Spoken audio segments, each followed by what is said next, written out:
Hey. Tav from the Out of This World story from our space. There's a special place in hell for those who mistreat children. Today on our space, it gets a bit crispy up in here. Did someone turn up the heat? I'm completely lost because I just found out that my 42 male wife, 36 female, of 12 years, has been having an affair from the police who called me in for questioning involving the assault of her lover. I don't know what I'm doing right now. I don't know if this is the right sub or even if I should be posting this, but I don't have a clear mind right now, and I'm here to ask some direction. I've been married to my wife for 12 years. We have an amazing 11-year-old son. Until last night, I thought we had a good marriage. I thought I was always really good to her. We have no money problems, no intimacy problems, and I have never taken her for granted. I honestly wake up every morning and thank God she's my wife. Now I don't know what to think. I got a call from my local police department as I was getting off work yesterday. They asked if I could come to the police station as soon as possible. I panicked. I asked if something had happened to my wife or son, but they said not to worry, just to get to the station as soon as possible. When I got there, they put me in a room with a table and some chairs. They asked me my name, which I gave. Then they started asking all these questions about a guy my wife works with. I haven't seen or spoken to this guy literally since December of 2019 at my wife's company Christmas party. The two officers kept asking me things like, "How long have you known?" and "How did you find out?" The only answer I could give was, "What are you talking about?" After about an hour of this, I just stopped answering their questions and kept asking where my son and wife were and were they safe. We just kept going around and around until after about 2 hours on and off because they would periodically leave the room for 15 to 20 minutes, then come back and start it all over again, like some cheap cop show. The last time they came in, the cop handed me a tablet and showed me a video of my wife and the guy from her work having sex. I don't remember much right after that. I just remember screaming, "What the F is this?" over and over again. I had a full-blown panic attack right there in the middle of the police station. The police had a paramedic check me out, and he said my blood pressure was something like 170 over 110. He wanted me to go to the hospital, but I refused, and I said, I need to find my wife and son.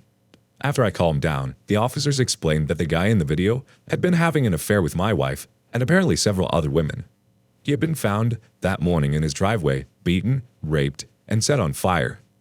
He was still alive but in critical condition, and they didn't know if he would make it. His wife had given them permission to go to his phone and computer, and that's where they found the video of my wife. They asked me where I was that morning, and I told them the gym, then work about 10 minutes from the gym. At that point, they said I could go, but that I might not want to stay at my house because they didn't know if his affair with my wife could be why he was attacked. They also said my wife wasn't the only person he was having an affair with. That's when I rushed home. My son was staying with her neighbors, so I got him and went home. We packed some clothes and his laptop for school. I grabbed my gun and we headed to my parents' house, 45 minutes away. I still haven't heard from my wife. Her phone is going straight to voicemail. I've called the officer who gave me his card, and he said she is at the hospital with the guy she's been cheating with. I'm sitting here in bed with my son on one side of me, and my 38 on the other. My dad is sleeping in his chair in the living room with a shotgun across his lap, and I'm not slept in over 30 hours. I don't even know where to start. Anything would be helpful right now. Any advice or ideas? I'm in a fog. Ask for advice and ideas. The community will respond. The sound of Keck goes first. Well, this is pretty wild, but not uncommon. I believe you know the answer to this one, but it just seems so what the F right now.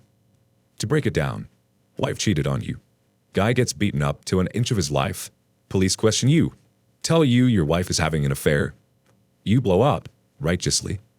Frantically call her, want her to answer. Hasn't answered you, or called you at all. Is at the hospital with the guy she cheated on you with. What you need to do is instead of having a 38 in your hand, you need a phone in your hand.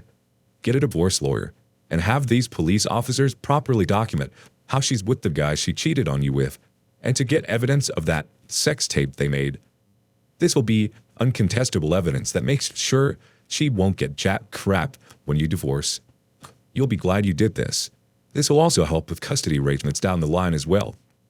I know it's a hard pill to swallow, but she doesn't love you. Imagine the love of your life in the arms of another man who treated many women like his toys. You heard it firsthand of how many women he effed over. She was worried about his safety over your own. But I know you're hurting very much. But realize that if this gets really messy, divorce-wise, your kid will literally be shattered beyond belief. It's your duty to bring this horrendous BS to a swift end so she can't raise hell back. I hope you'll get a good night's sleep soon, both for you and your kid. It sounds like you're all he has, besides your parents. EOP replies, yeah, my parents are up now, and my mom has been in to check on us. I think what she said is the best plan. At this point, I don't even want to know any more than what I found out yesterday. I'm sick and disgusted by this whole situation. 40 years together, down the drain. But I got my son out of it, so it was every bit worth it. Complete entry says this.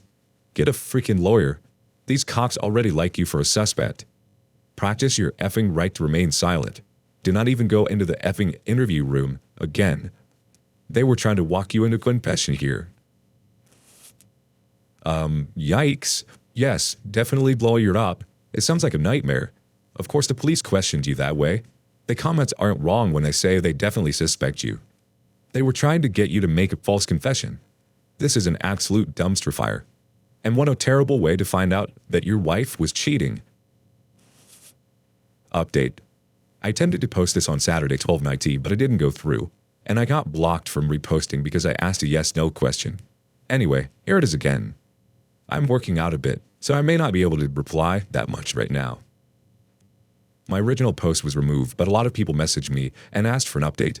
I thought I would fill everyone in on what has happened this week, because replies I get helping me so much. I really feel like I owe this community a big thank you for helping me get my head on straight, and pointing me in the right direction to get everything done as fast as possible. For those people who said my post was fake, my only reply is, I wish. For the bottom of my heart, it was. Sometimes the truth is stranger than fiction. For those who said they couldn't find a news story, apparently due to the nature of the attack, a lot of information was withheld. Even our local news outlets had only reported it as an assault, and it was nothing more than a blurb on the nightly news. For those who implied or directly stated, the police wouldn't do that, you're 100% wrong, because they did. I found out from my lawyer that police can literally do or say anything they want, especially if you are under arrest, short of direct threats of harm. That includes lying directly to your face, which they did. It turns out my wife wasn't at the hospital with her lover when I contacted the detective. She'd been admitted to the hospital psychiatric facility much earlier in the day, while he was still in surgery. I don't know why they would lie about that, but they did. Needless to say, the situation has caused me to become very suspicious of law enforcement. After I woke up that afternoon, I contacted my uncle's law partner, who's a family friend. He also came to my parents' house and sat down with me to go over my options. His entire law firm is now representing me, both in the divorce and criminal defense. That day, Sunday, he had an emergency custody order and a protective order against my wife for me, my son, and my parents. Our court date is in 60 days. The police served her on Monday as she was leaving the psych hospital. According to her brother, who is a close personal friend of mine, she did not take it well. She is staying with her parents for the time being. I still haven't talked to her, and she hasn't made any attempt to speak to me either. Whether that's due to shame, indifference, or the order of protection, I don't know. But I'm glad of it, all the same. My wife is not the person I thought she was, and I'm ashamed of myself for not seeing it sooner. I had to tell my son something, so I decided to tell him the truth, age appropriate, and literally the first words out of his mouth was, "Please don't let mommy take me away." I asked him why he would say that, and from what he tells me, my wife has been treating him very badly when I wasn't around, and told him, if he told me, she would take him away and my son would never see me again. She has been emotionally torturing her son, and I was too blind to see it. That wrecked me more than the video, to be honest. I told the lawyer about what my son said, and he used my son's statement and her mental state and commitment to get the emergency custody. I have contacted his school for therapy resources, and he will start therapy after the first of the year. I feel like the worst father to ever walk the face of the earth at this point. As for our families, her parents contacted me Tuesday and asked to come see us. I was still at my parents' at the time, and I told them they could come, but she was not allowed anywhere near us. They agreed. They were so apologetic, and her poor mother didn't stop crying the entire time she was with us. Her father was heartbroken and kept referring to my wife as that girl. They both said they felt like Something was going on with her, and they did not raise her to be this way. We hugged and cried before they left, and I told them they will always be part of our lives no matter what happens with the divorce. After what my son told me, their visit was the hardest part of our whole ordeal. My lawyers have been doing amazing work so far. They found out that the man my wife was sleeping with has a long criminal record. One of the lawyers informed me that when they went to print out the guy's arrest record, the printer ran for 5 minutes straight. From what they could learn, he is currently on parole for drug offenses and has had gang affiliations in the past. He is still alive but in critical condition and still may not make it. The firm has an investigator who contacted the coworker who drove my wife to the hospital. The coworker informed them that my wife's affair was an open secret around the office. My lawyers think that's how the police figured out who I was and who my wife was in the video. There are several photos of last year's Christmas party at her work, and my wife and I are in several of them. That's where I currently am in this whole situation. I'm just numb, still lost, and heartbroken. How long does the numbness last? And is there any way to get past this emotional lethargy faster? I mean, really numb, like a dream. Everything I've just said has felt like it's happening to someone else. No doubt, OB, these are huge blows. Your world has been drastically turned upside down. I'm so sorry that she's been treating your son this way. Shame on her. That's totally unforgivable. She's an absolute monster. You should be lucky you weren't the one burnt up in a car. Yikes. Update. Sorry for the novel, but I just needed to vent and get this week off my chest. I will start off again by saying thank you to everyone who replied to both my original and my update. This sub really did help me so much. If I didn't respond to you directly, I'm sorry, but I got so many messages, I can't keep up with them all. First, my son is doing so much better. He started therapy the first week of January, and the difference is already noticeable. I asked him if he felt comfortable with me talking to his therapist, and he said yes, so I've had a few discussions with her. According to the therapist, the soon-to-be ex would verbally and emotionally abuse our son whenever they were alone together. He was not allowed to make noise or bother her in any way when he was home. She would leave him alone for hours on end, and even overnight if I was out of town. She would then threaten him with being taken away and never see me again, if he told me or anyone else. The therapist said this has made him feel powerless and dependent in a time in his development that she should actually be feeling empowered and self-reliant. So to that end, I have bought him his own phone and helped him memorize family members' numbers and as many addresses as are relevant. I've also been teaching him situational awareness, to pay attention to street names and how to read addresses and buildings. We've also role-played how to ask people for help. Hatwiki can clearly explain to strangers that he's in trouble, and he doesn't feel safe. I know this may sound silly, but my son can be a bit introverted and shy when he doesn't feel comfortable. Even though we've only been doing this for a few weeks, I can see that it's really building his confidence. Any suggestions on how to continue to build his self-reliance would be really helpful. His safety and well-being is still my number one concern right now. As for myself, I'm doing as good as can be expected. I started therapy around the same time as my son, and although I don't speak to my therapist as much as he does, it has helped to be able to talk to my thoughts and feelings about everything that has happened to us and our family. The numbness is gone, but it was replaced by a white-hot bowl of anger in the pit of my stomach whenever I think of my soon-to-be ex and what she's put her family through. Funny enough, although I hate feeling angry, it's a lot easier to deal with than the numbness. My therapist says this is part of the grieving process, and it's not how we feel, but how we channel those emotions that matter. My legal situation, well, I'll be honest, is the scariest thing I've dealt with in my life.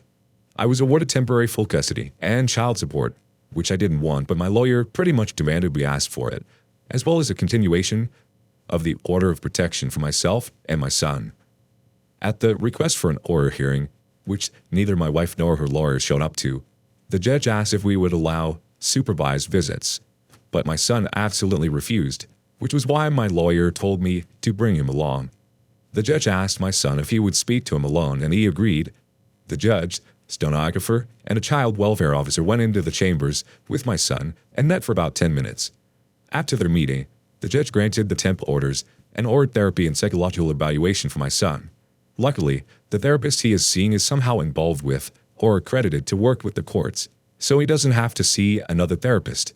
My lawyer said, This is a good thing because it means his therapist can give him a recommendation for custody. But it still scares the hell out of me that she could get some form of custody after what she put him through. As for the affair partner, I don't know much. From what my lawyers have gathered, he's still alive, but still in the hospital. I haven't heard from the police since my initial interview, so nothing new to report there. As for my soon-to-be ex, I still haven't seen her since D-Day. I was questioned until Thursday. She has attempted to call me a few times, but I haven't answered, and when she called from another number, I hung up immediately. I have nothing to say to her, and I don't want to hear anything she has to say to me. Her lawyer requested a preliminary hearing for our court-appointed mediation. She was served the second week of January. She was there with her lawyer, and I know this will sound petty, but even with the mask, she looked bold. My soon-to-be ex was always an attractive and athletic woman. I swear in our wedding photos, she looks like a supermodel. But now, well, she's lost so much weight, it's disturbing. She looked sick and frail. He didn't even look at me, which just sat with her face down through most of the training. Long story short, everything they asked for was ridiculous. They wanted validation during the divorce proceedings and shared custody after. They want us to drop the OPs. She wants to cohabitate until the divorce is finalized. I'm not joking, after all this, she wants to live in the same house. It was so insulting that my head throbbed through the whole meeting, but it was all worth it for the big reveal we gave to her lawyer. Her lawyer asked how we should handle discovery for the division of assets, to which my lawyer got this shocked look on his face and said, "What division of assets? Read the prenup." The look on her lawyer's face was priceless. She hadn't told her lawyer about the prenup. My late uncle, who was the founding partner of a law firm I use, wrote the prenup and actually hired her and lawyer to look over it for her before we married. According to my lawyer, it's a thing of beauty because we never mixed finances, per my uncle's instructions. The house we live in was a gift to me from my uncle before we married. All the utilities and insurance are in my name. All the vehicles are registered in the owner's name only, and we never had to sign for any debt for each other. We have one shared savings account that is used for household maintenance and an emergency fund. It has around $8,000 in it, which she has already drained. There's less than $300 in it now. The prenup states that all marital assets and debt are to be divided 50-50, and ownership of all intangible assets and personal debt reverts back to the individual who accrued it. The adultery clause simply states that we agree that if either party is caught or admits to committing adultery, they lose the right to claim any form of spousal support. There's a lot more to that than this, but my lawyer assures me that trying to break this prenup will be dang near impossible, because it is the most fair prenup he's ever read. But the last thing for lawyer to ask for was what was really messed with me. He asked that we postpone the official mediation for 6 months while my soon-to-be ex attends an inpatient rehabilitation facility for substance abuse. Some people in both my last posts stated that she might have a substance abuse issue, but I don't even think about it, because I couldn't even fathom that. I talked to my lawyer and he said that we would discuss it and get back with them about our decision on that. Before he left, my soon-to-be ex spoke, literally for the first time, and asked me to read a letter she had written me. My lawyer gave me the "this could be a snake, so be careful," and I debated with myself for a moment, but decided to take it. When I got home, I read it, and now I wish I hadn't. It started off with all those busted cheaters platitudes that everyone warned me about. I love you, I love her family, I know I'm mistreated, son, and I hate myself for it. I want us, again. But she did explain that after a major surgery she had about 2 years ago, she started abusing her medication. After a while, she started buying them from some of the people she worked with, including the affair partner. He became her go-to guy, and when she ran out of money, she started sleeping with him to make up the difference. She said she hid this from me because she was afraid I would make her stop, and she couldn't feel right without them anymore.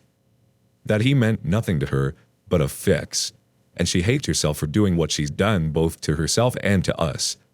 Now, she says she understands how awful what she's done is and wants to get better at for our family, and asks me to at least give her some time to prove she wants this. Let me state, for the record, I will never get back with my wife. Our marriage was over the moment she cheated on me and abused our son. But dang, with the F was I while all this was going on. I just feel like the most naive, obtuse idiot to ever walk the earth. And furthermore, How should I approach this from here? Am I just throwing her away? Or am I still justified in feeling betrayed? I feel like such a failure and a husband, and the father right now. I feel nothing to her but anger and resentment. But is this how you treat someone fighting the demons she's fighting? I'm just lost and feel so hopeless again. Anyway, any advice would be much appreciated here. Here we go with the advice from the community. Dr. Barnow will start us off. So I work with addicts every day. Most of them, like your wife, become addicted through medical reasons. Most of them do not abuse their children. This is unforgivable, and addiction does not explain that. As to the affair, for addiction explains why it occurs but does not excuse it. Lion Tamer 74 wants to add, what an utterly tragic story in so many directions. That poor kid. Marcellins says, I hope he stuck to it and proved never go back there with her. That poor baby. Goners says, wait, why did the cops have a sex video on a tablet ready to show OP? Is that explained later on? Edit. They found it in the guy's electronics and loaded it up to show during questioning? This sounds crazy. Also, anyone reading, for F's sake, ask a lawyer. Lucy Fell chimes in, got as far as the lawyer bit and went, nope. If the law firm is big enough to have both a family law and a criminal law division, they are too big for the entire firm to be representing a family friend for free. I don't care how good of a friend the dude's uncle is. I think what it's best is for you and your son to have nothing to do with this beast of a woman. Honestly, these people have a way of totally manipulating you into seeing what they want you to see. It's a shame that your son was so scared to talk to you about the truth and how he was being treated. You should absolutely not feel like you're throwing her away when she treated your son like that. She deserves no sympathy whatsoever. What she did was child abuse.